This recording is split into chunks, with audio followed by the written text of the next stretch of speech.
Aviones de combate. 1900-1945. La Segunda Guerra Mundial. La lucha por el espacio aéreo.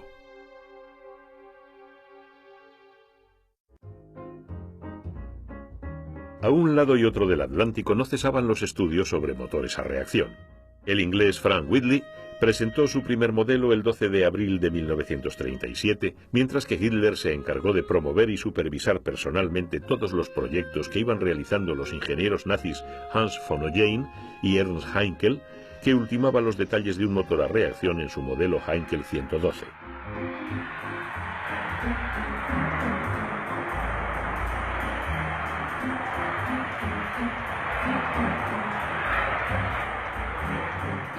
Durante este año, el gobierno de los Estados Unidos propició la reunificación de empresas aeronáuticas con el fin de organizar el diseño y construcción de aviones, tanto de tipo comercial como de combate. La unión de las compañías Curtiss y Wright dio como resultado la construcción de hidroaviones del modelo denominado Hawk Caza. Una muestra de ello fue la producción del P-36, cuyo prototipo venía analizándose desde un año antes. Incorporaba un motor refrigerado por aire que muy pronto fue sustituido por otro refrigerado por líquido. Equipado con 6 ametralladoras de 7,7 milímetros, alcanzaba un techo de servicio de 32.000 pies y una autonomía de 1.000 kilómetros.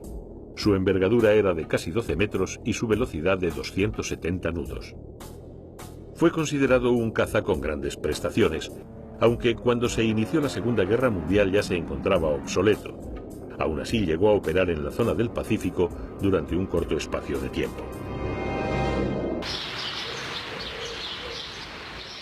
En Inglaterra, bajo la dirección de Sidney Camp y siguiendo los deseos del Ministerio del Aire, la compañía Hawker había iniciado en 1936 el proyecto del Hurricane, cuyo prototipo hizo su primer vuelo a finales de 1937.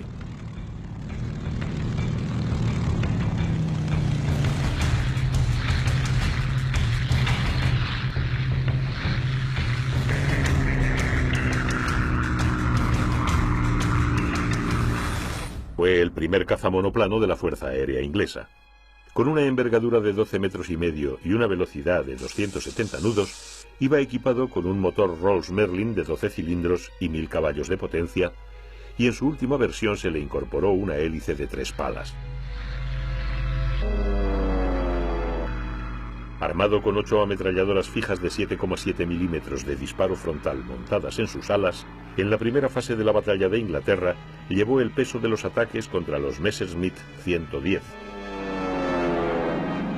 Fue el avión de la RAF que más aparatos alemanes derribó en el transcurso de la contienda, llegándose a fabricar un total de 3.800 unidades. No alcanzó la capacidad tecnológica del Spitfire, pero sus prestaciones fueron muy buenas, como lo demuestran sus 32.000 pies de techo de servicio.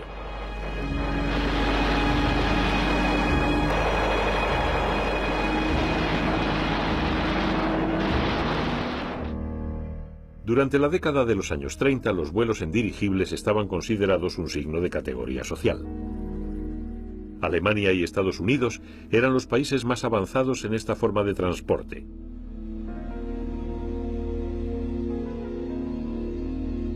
La conmoción por el accidente del Hindenburg, ocurrida el 6 de mayo de 1937, recorrió todos los países del mundo.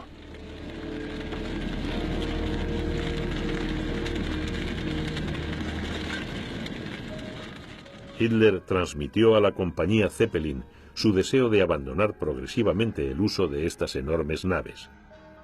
El interés del líder alemán estaba centrado en los diseños revolucionarios de aviones de combate y bombardeo que los ingenieros del Tercer Reich preparaban minuciosamente. Las factorías aeronáuticas bávaras habían ensayado los primeros modelos de Messerschmitt Bf 109 y estaban dando un excelente resultado.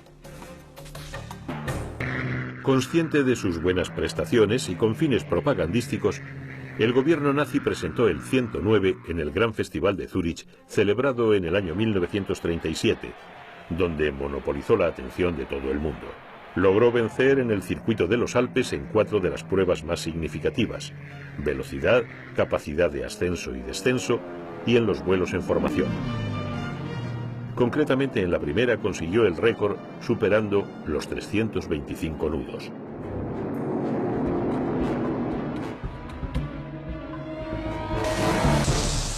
El Messerschmitt 109 iba equipado con un armamento convencional, compuesto por un cañón de 20 milímetros y 2 ametralladoras de 7,9 milímetros. En la Guerra Civil Española demostraron su enorme capacidad para el combate.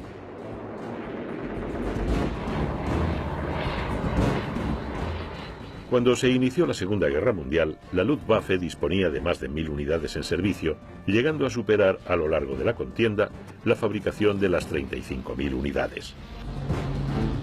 Junto a los ME-109, el alto mando alemán había emprendido la construcción de un avión concebido tanto para el uso civil como militar, el Heinkel 111. Diseñado por los hermanos Günther, los primeros modelos entraron en servicio en la compañía de bandera alemana Lufthansa, dedicándose al transporte de pasajeros, aunque sus pilotos aprovechaban los vuelos para fotografiar clandestinamente los objetivos militares de los países que sobrevolaban. Las primeras versiones para uso militar fueron rechazadas por la Luftwaffe debido a problemas técnicos, entre otros a la falta de potencia de sus motores, lo que motivó una revisión total del diseño y las prestaciones. De construcción totalmente metálica y fuselaje monocasco, incorporaba un plano bilarguero, flaps y frenos con mando hidráulico. Poseía una envergadura de 23 metros, gran estabilidad en vuelo y alcanzaba una velocidad de 190 nudos. Participaron en misiones de bombardeo y transporte de tropas en la Guerra Civil Española, donde según los expertos habían dado un excelente resultado.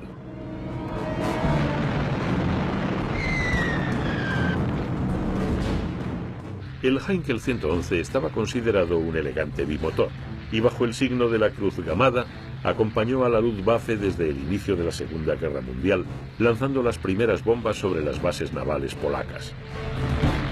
En su última versión fueron dotados con motores Daimler-Benz o Jumo de 1000 caballos de potencia. Esto hizo que incrementara sus excelentes características de vuelo debido a su estabilidad y agilidad, bastante notable para su tamaño y peso. A pesar de sus 10 toneladas a plena carga, podía alcanzar los 23.000 pies de altitud y adquirir una velocidad de crucero que rebasaba ampliamente los 190 nudos. Con una tripulación de 4 hombres, disponía de puestos de ametralladoras tanto en el morro como en la parte superior y otra en la parte inferior del fuselaje, llegando a transportar 2.000 kilos de bombas. La versión Heinkel 111P fue un nuevo diseño, dotándole de un morro acristalado tipo globo y de una torreta inferior fija y mejor fuselada para disminuir la resistencia en vuelo.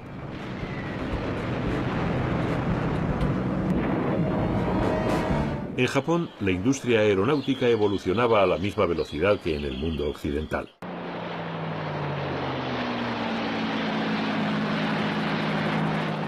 Durante la invasión japonesa de China, los aviones nipones ofrecieron la cobertura aérea a sus fuerzas a lo largo de la frontera con Manchuria. Los escuadrones de caza equipados con el modelo Mitsubishi A5M sembraron el terror entre la población china.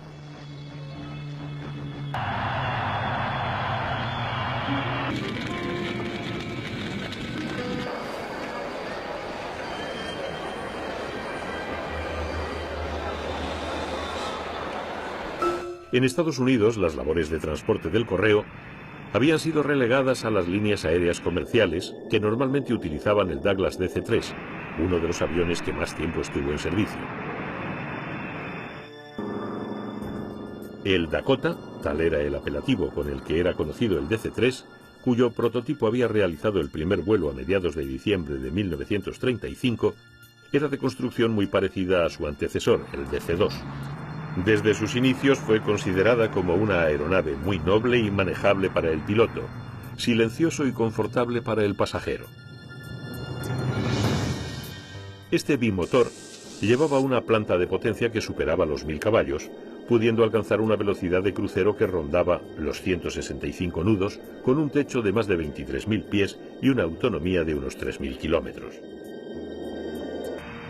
A la versión militar se le conoció con el nombre de C-47 y fue el avión de transporte idóneo en la Segunda Guerra Mundial. En Europa se utilizó además como remolcador de planeadores con el fin de incrementar el número de soldados que se trasladaban al teatro de operaciones.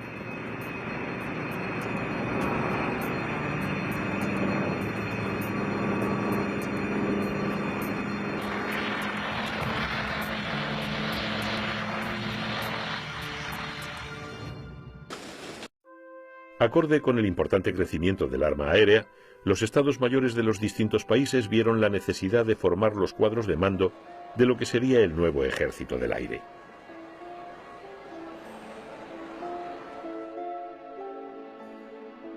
Los nuevos pilotos eran instruidos en teóricas sobre los fundamentos del vuelo, meteorología, navegación, cartografía y todo lo necesario para volar con seguridad. Recibida esta formación, se iniciaban las clases de vuelo en compañía de un instructor, hasta que una vez conseguida la pericia y manejo del aparato, lo hacían en solitario. Los pilotos eran entrenados para llegar a ser expertos en combate aéreo, normalmente en el modelo North American T-6,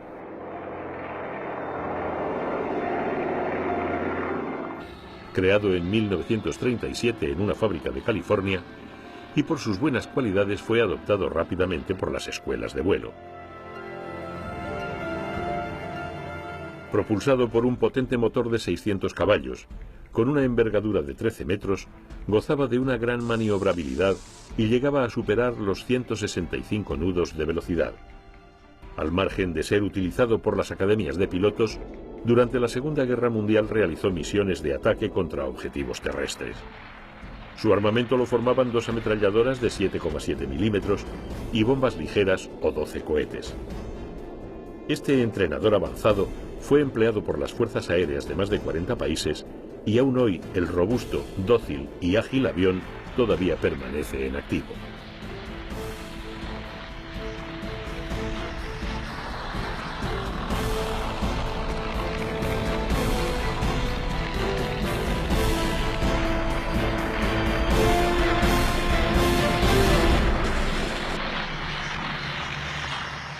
Todos los países tienen organizada la defensa aérea de su territorio a base de una serie de alas y escuadrones de combate situados en puntos estratégicos del territorio y supeditados al control del espacio aéreo de una red de estaciones de radar que en caso de necesidad dirigen a los aviones para repeler un ataque enemigo.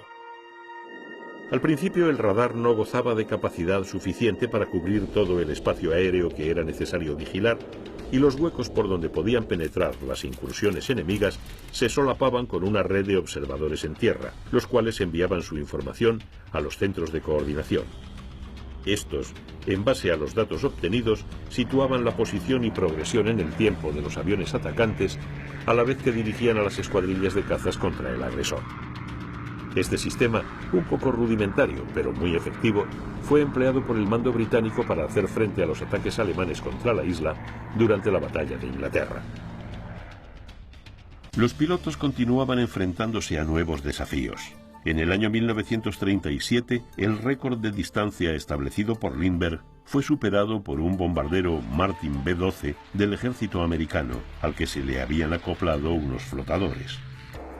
Con sus 2 motores de 750 caballos, despegó con facilidad de un lago de Virginia para hacer un trayecto de ida y vuelta hasta Nueva York a una velocidad de crucero de 325 nudos. En Alemania, con Hitler en el poder, se promocionó el espíritu aeronáutico entre la juventud con el fin de conseguir un número elevado de pilotos que pudieran formar parte de las fuerzas aéreas en plena reestructuración y crecimiento. Hermann Göring, ministro del aire del Tercer Reich, sabía muy bien que suponía más de un año entrenar y preparar a un piloto, y para las ambiciones expansionistas de Hitler se iban a necesitar a miles de ellos. En septiembre de 1937 la industria alemana se puso a trabajar a un fuerte ritmo, dejando de construir aviones comerciales, más o menos convertibles en militares, para dedicarse de lleno a fabricar cazas y bombarderos de forma masiva. Uno de ellos fue el Dornier DO-17, bombardero ligero y caza equipado con las últimas tecnologías. Conocido como lápiz volador debido a su forma, al igual que otros aparatos, también realizó sus primeros ensayos en la Guerra Civil Española, en donde se comprobó la ineficacia del armamento defensivo instalado inicialmente. Fue destinado en muchas ocasiones a misiones de reconocimiento y exploración.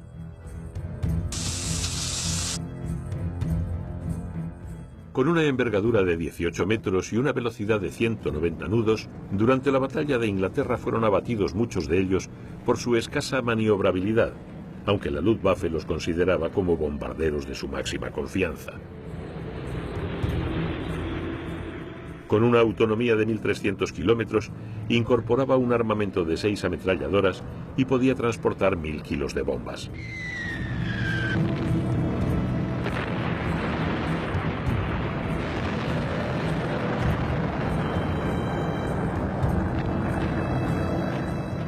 Reginald Mitchell, diseñador inglés, había desarrollado el Supermarine 224, pero las prestaciones obtenidas no dieron el resultado esperado.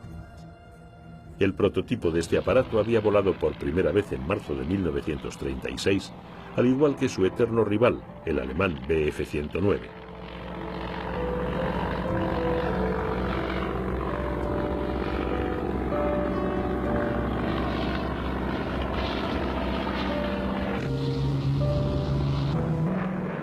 En 1937 fue modificado y se le incorporó un motor Merlin de gran potencia con hélice tripala.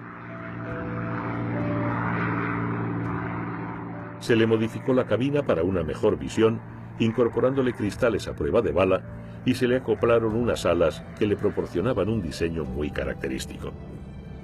El Spitfire Supermarine estaba equipado con 8 ametralladoras y tren de aterrizaje replegable. Poseía una envergadura de 11 metros y medio y alcanzaba una velocidad de 325 nudos.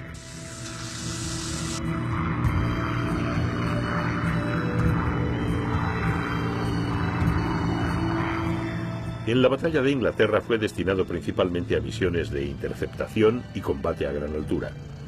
Se le incorporó una cabina presurizada, depósitos de combustible adicionales y una hélice de 4 palas. Con ello alcanzaba un techo de servicio de 43.000 pies, lo que le proporcionaba una ventaja y gran capacidad de maniobra en los enfrentamientos.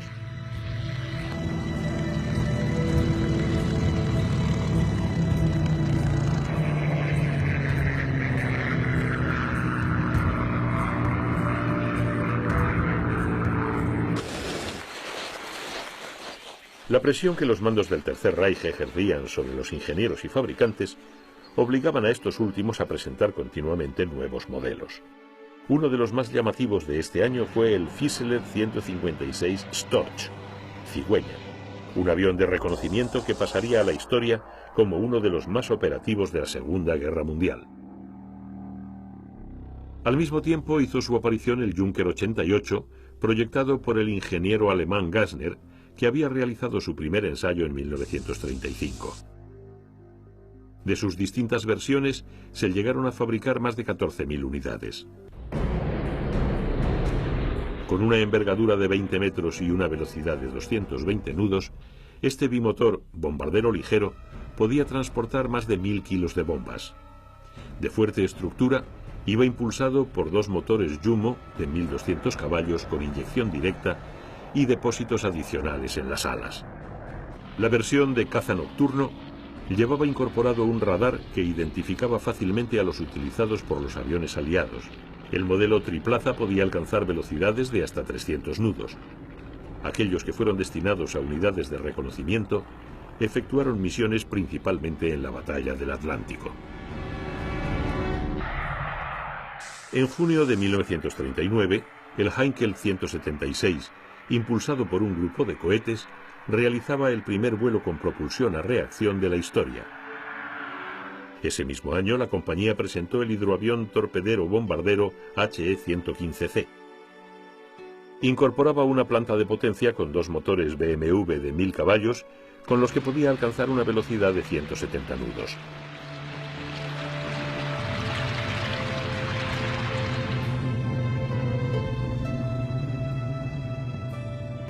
Fue el hidroavión más usado por la Fuerza Aérea Alemana durante toda la guerra.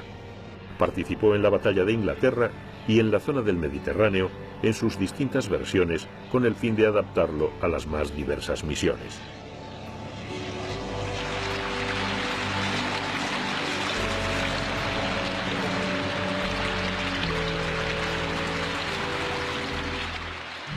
Hitler estaba convencido de que nada podía detener el aplastante poder de la Luftwaffe. Polonia, uno de los países que sufriría las consecuencias de sus ambiciones territoriales, en agosto de 1939 contaba con un ejército del aire que no alcanzaba el 500.000 de aviones. Los pilotos de los viejos P-11 y P-7, fabricados poco después de la Primera Guerra Mundial, esperaban la llegada de los nuevos P-50 Yastrev que componían la primera etapa en la renovación de la Fuerza Aérea. No obstante, el recorte en el presupuesto militar obligó al mando aéreo a mantener a sus escuadrones en una situación precaria ante la situación por la que atravesaba Europa.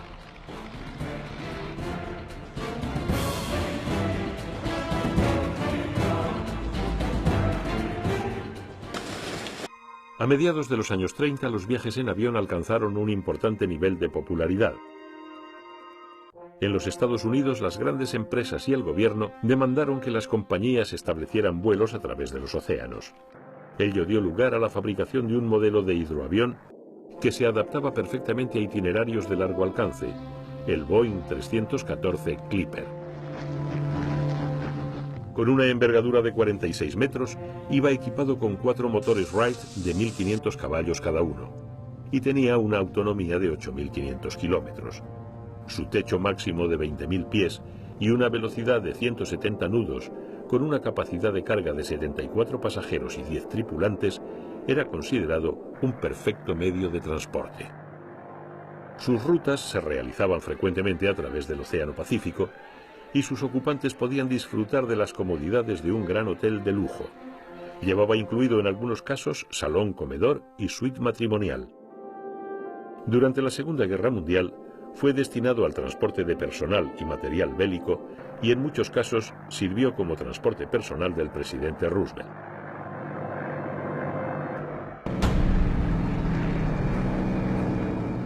Sin declaración previa de guerra, la madrugada del 1 de septiembre de 1939, la Wehrmacht inició la invasión del territorio polaco. La guerra relámpago fue acompañada por la cobertura aérea de los Ju-87 Stuka, bombarderos en picado, que atacaron las líneas de comunicación del ejército polaco y sus centros militares. El Stuka, en sus distintas versiones, había sido diseñado como un avión de ataque contra posiciones terrestres. Poseía una estructura robusta y un vuelo agradable y ágil, junto a una gran precisión en el disparo. Esta ventaja le permitía realizar perfectamente el cometido de artillería de largo alcance en su apoyo a las divisiones de Panzer. Su primera misión en territorio polaco fue destruir el puente de Dessau sobre el río Vístula.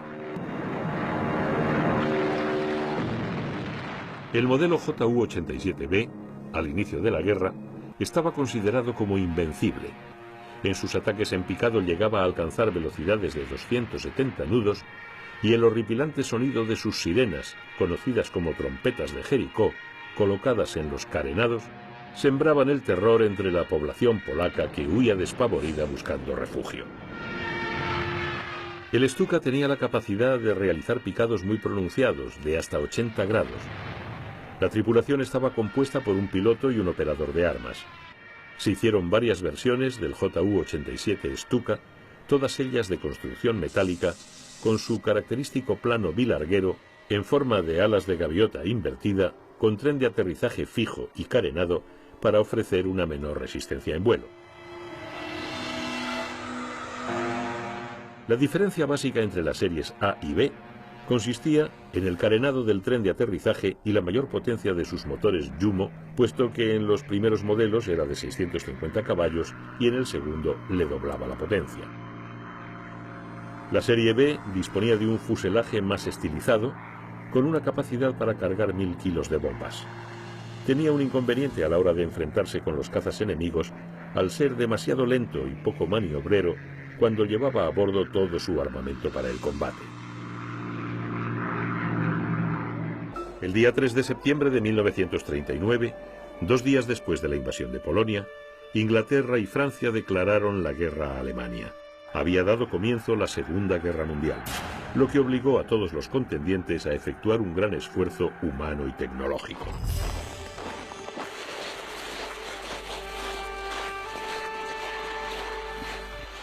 Se necesitaron muchos miles de voluntarios para cubrir todas las especialidades. Los aspirantes a pilotar un bombardero, avión de caza o de transporte sufrían reconocimientos médicos muy completos que incluían ser introducidos en cámaras donde era necesario usar máscaras de oxígeno para respirar y después aguantar una despresurización.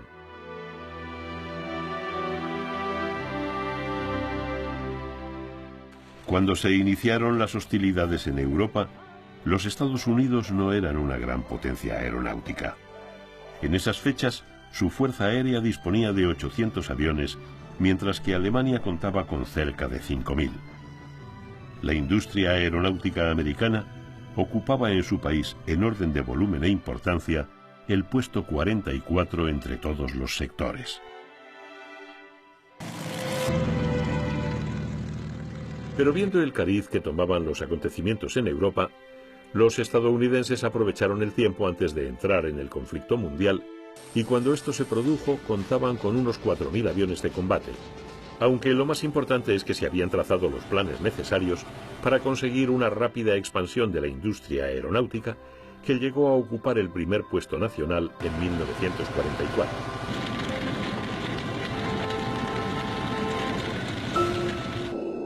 La saga de los modelos de aeronaves producidos por las fábricas americanas de estos años fue muy notable. Entre los bombarderos destacaban el B-24 Liberator, cuatrimotor que tenía una envergadura de 34 metros y alcanzaba velocidades de 250 nudos. De fuselaje robusto, con grandes timones, estaba impulsado por 4 motores Pratt & Whitney de 1.200 caballos cada uno. Su armamento defensivo lo conformaban 5 ametralladoras y podía transportar hasta 3.500 kilos de bombas.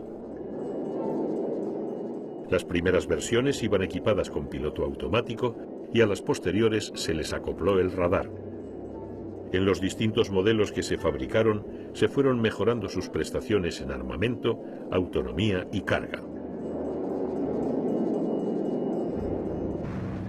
El Liberator estaba considerado el segundo bombardero pesado de los Estados Unidos, aunque nunca alcanzó la fama del B-17. Participó en todos los frentes de la Segunda Guerra Mundial y en misiones especiales, como las efectuadas contra los pozos petrolíferos de Rumanía. El 23 de junio de 1937, las Fuerzas Aéreas Americanas habían aprobado el diseño del Lockheed 22. Rápidamente comenzó la construcción del prototipo XP-38, que realizó su primer vuelo en 1939. Concebido inicialmente como un caza de alta cota, el P-38 Lightning de la casa Lockheed, de audaz diseño, fue el avión que más aparatos japoneses derribó en el Pacífico.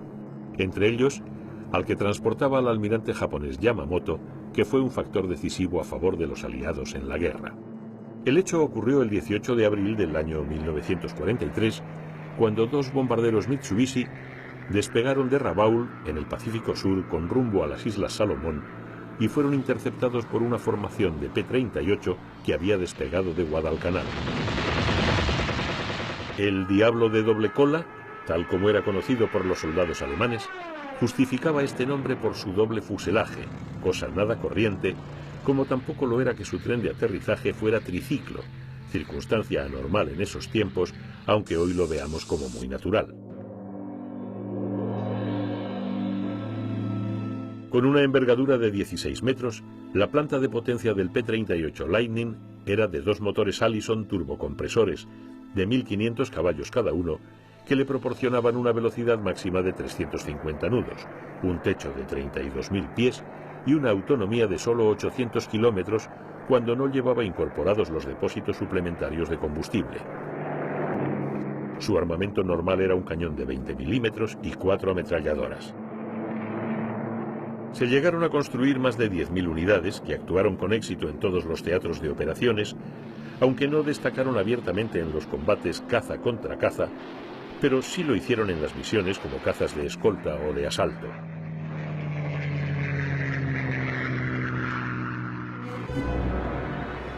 El 30 de noviembre de 1939, el ejército de Stalin invadió Finlandia.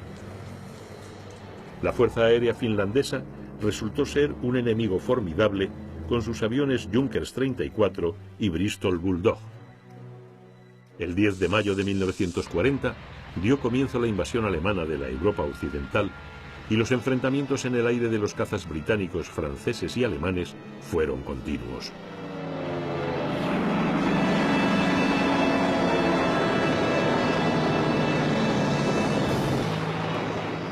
Los Messerschmitt 109 demostraron ser muy superiores a los Hurricane y a los Gloucester Gladiator que componían los escuadrones ingleses en Francia, así como a los Fokker D-21 del ejército holandés.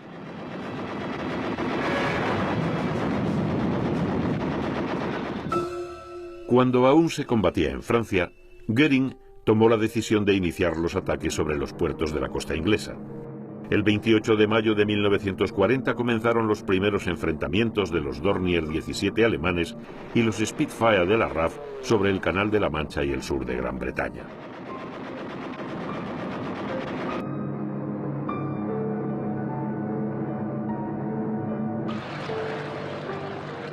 Ese mismo día entraba en servicio en la Luftwaffe el Blohm und Voss 222 Viking, el hidroavión de mayores dimensiones utilizado en la Segunda Guerra Mundial.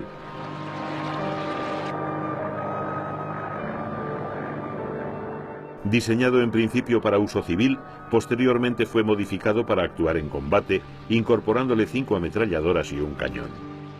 Con una envergadura de 46 metros, su planta de potencia la formaban 6 motores Jumo de 1000 caballos, con los que alcanzaba una velocidad de 170 nudos y una autonomía de 6.000 kilómetros.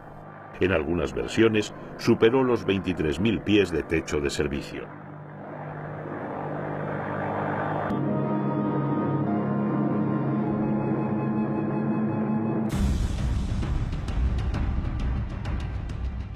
El 11 de junio de 1940, Italia declaró la guerra a Francia y Gran Bretaña y varias escuadrillas de su fuerza aérea bombardearon la estratégica isla de Malta, que se encontraba en poder de los británicos.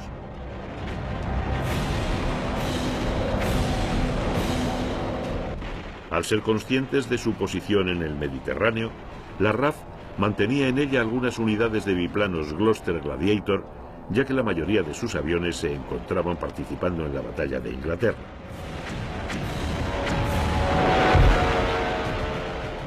Durante el tiempo en que los CR-42 italianos atacaron la isla, los Gladiator solamente consiguieron derribar a 2 de ellos.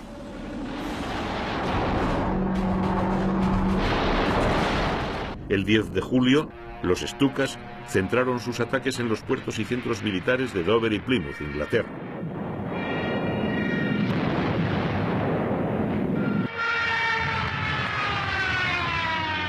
El Estado Mayor alemán era consciente de que la invasión de las islas a través del Canal de la Mancha solo se podría realizar si la Luftwaffe conseguía la supremacía aérea. Los británicos contaban con tan solo 600 aviones, esencialmente de los modelos Hurricane y Spitfire, mientras que los alemanes únicamente de cazas ME-109 y 110 superaba la cifra de 1000 unidades.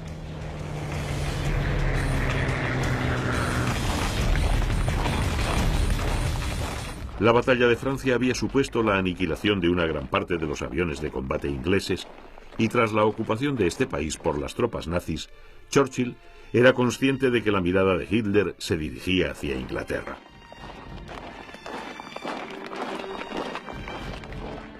El mariscal del aire Hugh Dowding estaba convencido de que la defensa aérea del Reino Unido debería ser fruto de una combinación entre la capacidad de los cazas y las últimas tecnologías de que disponían.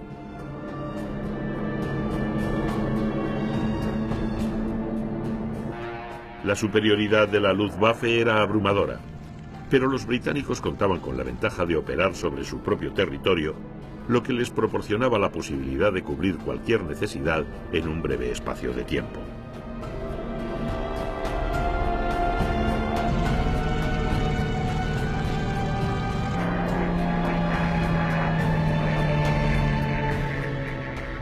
A esto se le sumaba la construcción de un centro al que Dowding denominó mando de caza, que recopilaba toda la información procedente de un complejo sistema de comunicaciones, enlazando todas las estaciones de radar del país, dando prioridad a las instaladas en la costa sur del mismo. Esta estructura le permitía controlar las incursiones de aviones enemigos y que los cazas ingleses se pudieran trasladar de un sector a otro del espacio aéreo con gran rapidez. Los servicios de inteligencia alemanes conocían la instalación de este sistema y trasladaron a Göring la necesidad de destruirlo previamente al lanzamiento de ataques masivos. Sin embargo, Göring y su Estado Mayor no tuvieron muy en cuenta estos consejos, ya que subestimaban el sistema de radar de la defensa británica.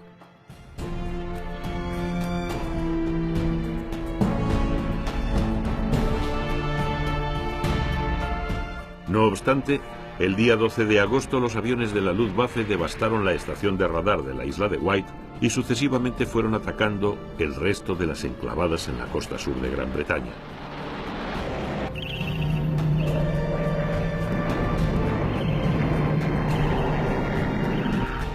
Pero en la mayoría de los casos, Hugh Dowding había previsto un rápido sistema de reparación que le propició la puesta en servicio de las mismas en pocas horas. El 13 de agosto de 1940, con unas malas condiciones atmosféricas, se inició la gran ofensiva aérea alemana denominada Adler Tag, Día del Águila. Con ella el mariscal Göring pretendía aniquilar a las fuerzas de la RAF y despejar el terreno para que los hombres y blindados de la Wehrmacht pudieran cruzar el canal e invadir suelo inglés. Al inicio del ataque, las tácticas de ambos contendientes quedaron claramente definidas. La Luftwaffe efectuaba continuas incursiones de bombarderos escoltados por cazas Bf-109, equipados con 2 ametralladoras de 7,9 milímetros y 2 cañones de 20 milímetros incorporados en sus alas.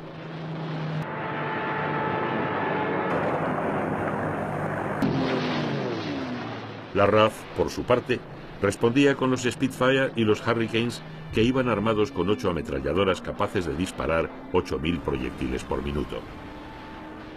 Los Messerschmitt 109 demostraron una vez más ser superiores a los Hurricane, lo que obligó al mando de caza británico a relegarlos a misiones de ataque a bombarderos enemigos, mientras que los Spitfire se ocupaban de enfrentarse a los cazas alemanes.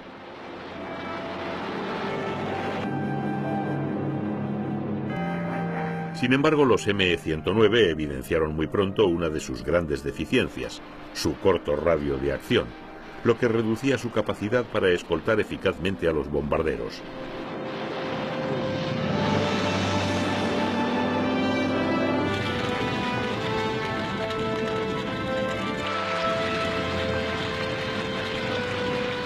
Este hecho ocasionó un número elevado de pérdidas y provocó que Göring enviara a sus unidades de élite, formadas por Messerschmitt Bf-110, un caza nocturno que en ocasiones efectuaba misiones de bombardero.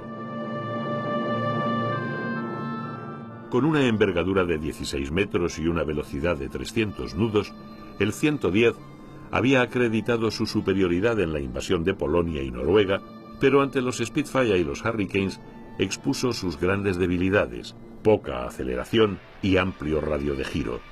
En estas circunstancias eran abatidos fácilmente.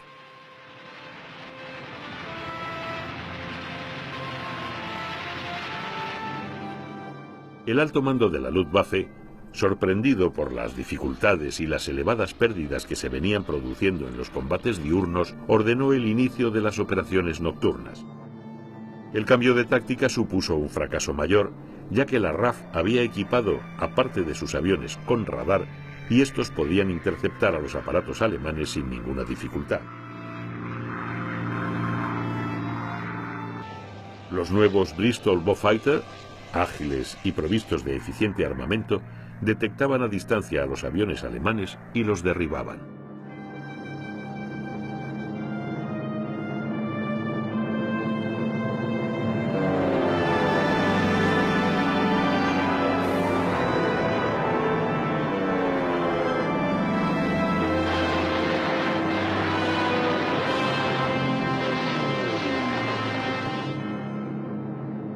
El 24 de agosto de 1940, un grupo de bombarderos alemanes esparcieron sus cargas sobre Londres. Churchill no aceptó la teoría del terror y la noche siguiente envió a 80 bombarderos con la orden de que atacaran Berlín y sus zonas industriales.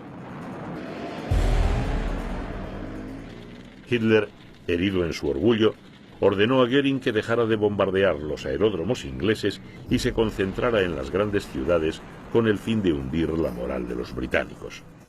La RAF aprovechó este impasse para rearmarse.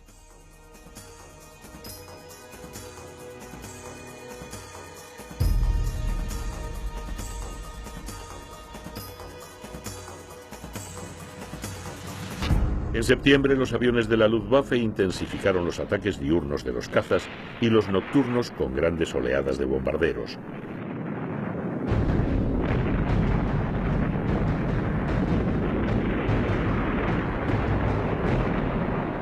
Como respuesta, el mando de caza de Dowding se vio obligado a crear turnos de pilotos.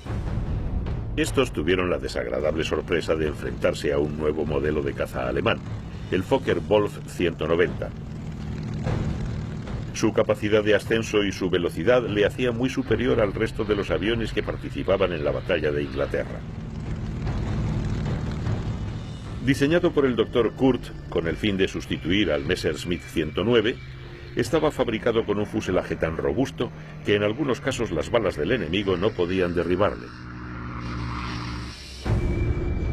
Monoplaza, con una envergadura de 10 metros y longitud de 9, llegaba a alcanzar una velocidad de 350 nudos y un techo de servicio de 36.000 pies.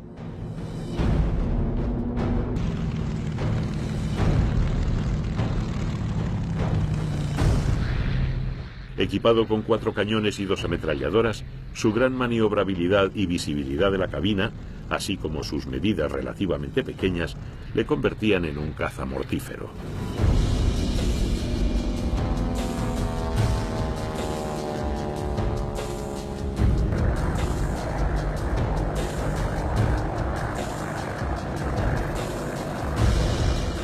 Pero este magnífico avión sufría de graves fallos en el circuito de enfriamiento del aceite del motor. Más de 24.000 unidades salieron de las fábricas alemanas en sus distintas versiones.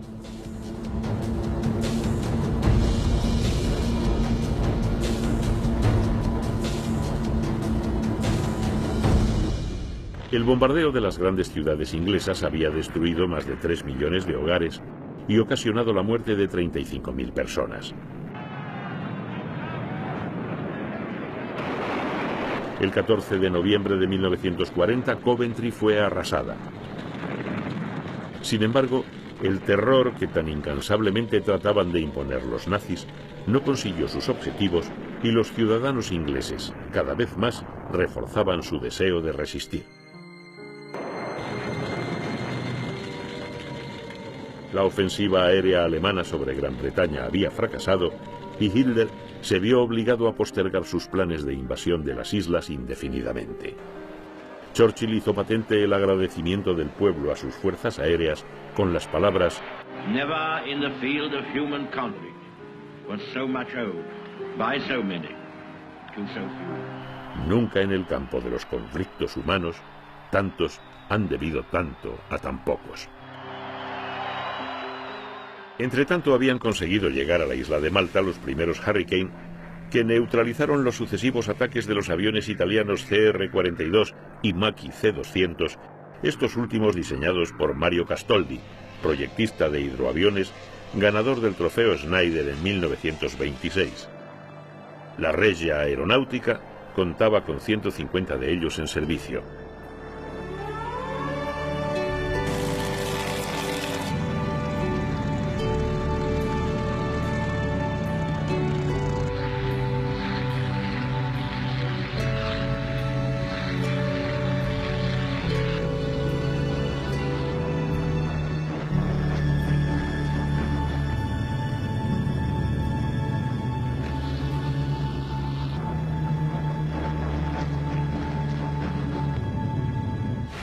Paralelamente y previa autorización del gobierno griego, los británicos se habían establecido en la isla de Creta.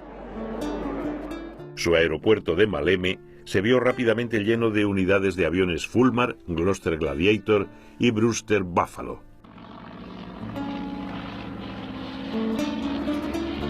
Al igual que Malta, la importante situación estratégica de esta isla, situada en el Mediterráneo oriental, permitía a los ingleses controlar el tráfico marítimo hacia Alejandría.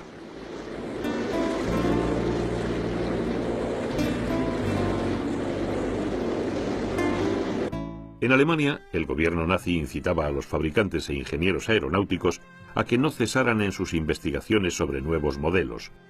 El director de Fokke, el ingeniero Kurt, a petición del Estado Mayor de la Luftwaffe, diseñó un avión de largo alcance capaz de volar sobre el Atlántico sin repostar, destinado en principio al servicio civil.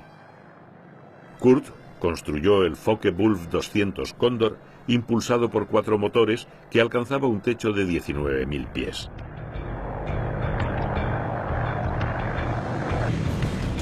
Rápidamente la Fuerza Aérea Alemana lo incorporó para realizar misiones de bombardeo contra submarinos y buques a lo largo del Océano Atlántico. Con una envergadura de 33 metros y una velocidad de 190 nudos, iba ocupado por 5 tripulantes y podía transportar hasta 4 bombas de 250 kilos. De los distintos modelos que se fabricaron, algunos fueron preparados para el lanzamiento de misiles antibuque. El Focke-Wulf 200 participó en la batalla de Inglaterra y en sus incursiones sobre el Atlántico se anotó el hundimiento de más de 400.000 toneladas de buques aliados.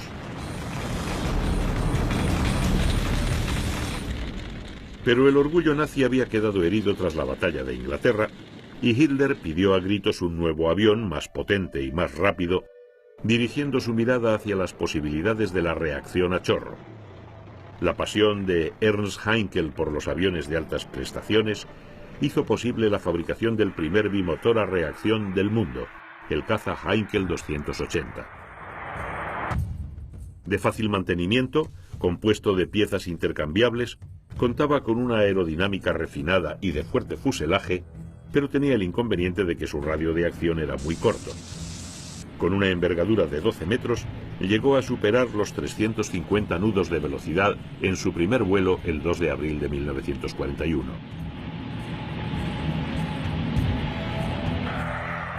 El Heinkel 280 era por aquel entonces el avión más avanzado y sofisticado del mundo.